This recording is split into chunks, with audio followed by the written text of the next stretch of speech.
I've always had this passion for wanting to do something creative, whether it was in food or entertainment or film.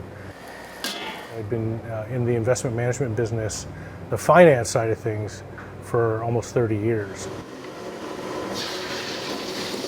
I had this idea of going into, restaurant cooking. I realized at some point, it was time to do it. Part of the reason was, my father passed away 10 years ago, and then reflecting on that and saying, oh, well, when he passed away, I really was I'm only 20 years away from that, and this was my chance to do it. It was kind of part of my evolution and reinventing myself.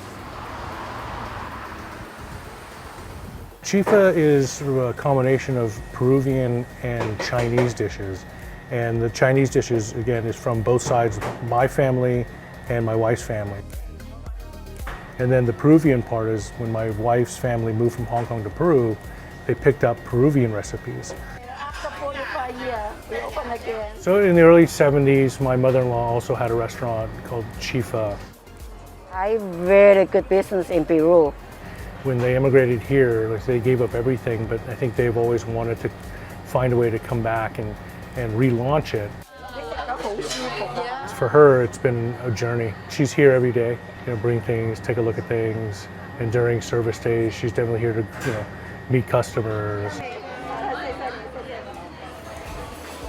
We definitely went into this not knowing that it was going to hit. The quarantine hit just after we got the permit to start construction. We were caught in the middle of it, and I think the only way we could go is to move forward.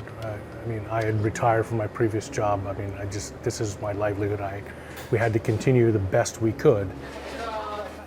This is really a family business. My daughter works right alongside me on the cook line. Our youngest son does the expediting. The guys who work on the cook line, they all went to high school together. They work so hard, but I'm so proud of them.